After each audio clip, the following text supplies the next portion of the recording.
Can you tell us what more you know on the Madeleine McCann case? Yeah, well, good morning, Janie. There's just been so many twists and turns in this tragic case of Madeleine McCann. And over the River Thames here at Scotland Yard, we've seen many a media conference over the years. But in the past couple of days, that press pack has really been made up of German media. And it just shows now that the story has twisted its way over to Germany, of course, with the news that this 43-year-old German national is at the centre of an investigation. Now, for a very long time here in the UK, detectives over at Scotland Yard have treated this as a missing persons case. German prosecutors have opened a murder probe now. They clearly believe that there are some very serious questions about the whereabouts of that German national at the time in Praia de Luz, where Madeleine and her family were on holiday. We know that he was essentially a bit of a drifter, going back and forth between Germany and Portugal, and he had a pretty patchy record, if you will, when it came to child sex offences. So obviously some very serious questions over the past few days about how this man managed to potentially slip through the net, and obviously many in the UK as well holding out hope that Madeleine may still be alive. Trent, let's talk about the health system where you are at the moment. The Health Minister, Matt Hancock, has urged people not to attend large anti-racism demonstrations because of the risk of the coronavirus and the increased spikes likely to occur. What has the reaction been to those comments?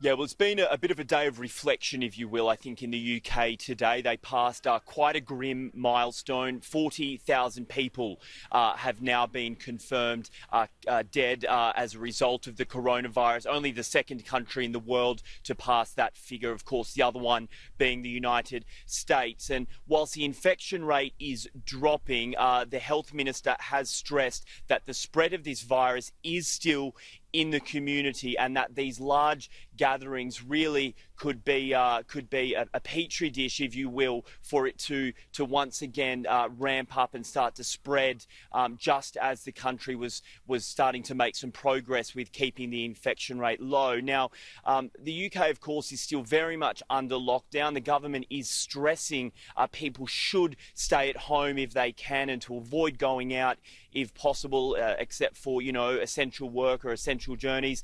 But nevertheless, I mean, that has not stopped people coming out in the tens of thousands over these, as part of these George Floyd protests, the Black Lives Matter civil liberty groups that have been out.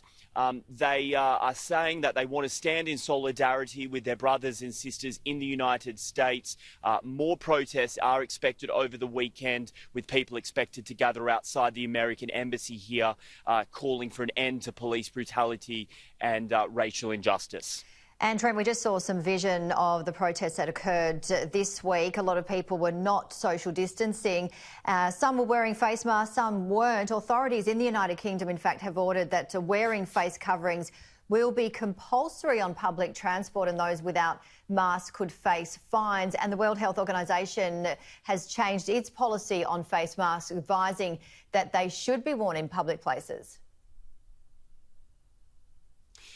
Yeah, that protest you mentioned, actually, I spent all day there reporting on it, and it should be noted that at the beginning, protest organisers were really asking people to try and stay 2 metres apart, and were handing out face masks and gloves. But as the day went on and more people came, it just became impossible when you had crowds of that number, and so the social distancing request, I think, kind of went out the door, if you will.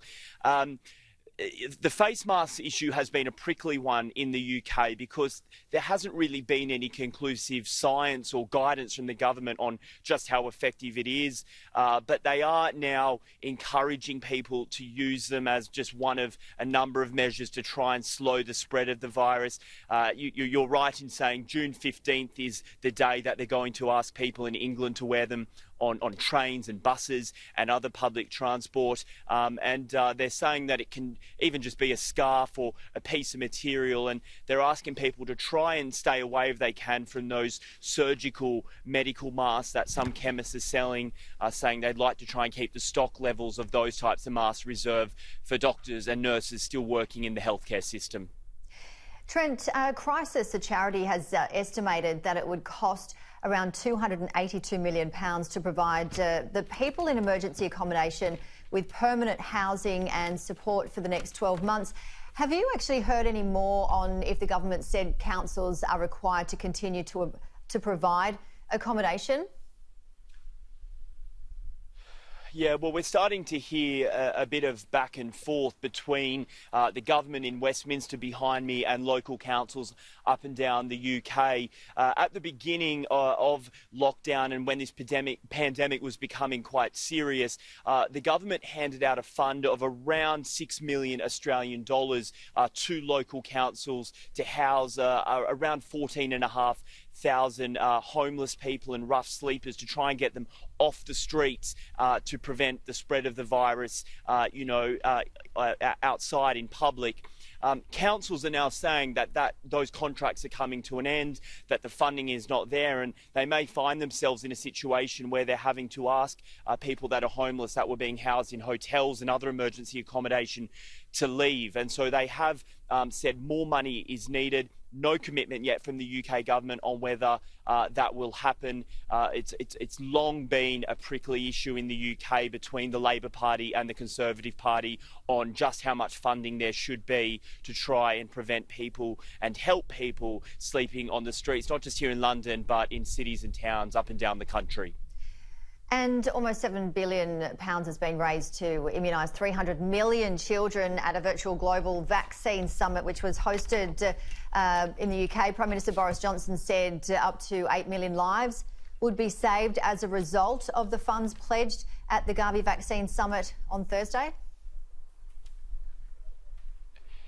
That's right, and this Gavi Vaccine Summit is a bit of an annual event to try and raise money to help vulnerable people and vulnerable children in developing countries, to try and get them vaccines for things like meningococcal and measles and other diseases. But of course, this year's one comes at a particularly difficult time for the world when it comes to disease, and so there was a real emphasis on trying to raise money to not just help with those diseases, but to also ensure that people in the developed world can get a vaccine for the coronavirus when one is developed. And Australia played quite a key role at that conference. The Foreign Minister Maurice Payne committed around 300 million Australian dollars to help children in the Indo-Pacific region, help make sure that they get vaccines for some of those deadly but very preventable diseases.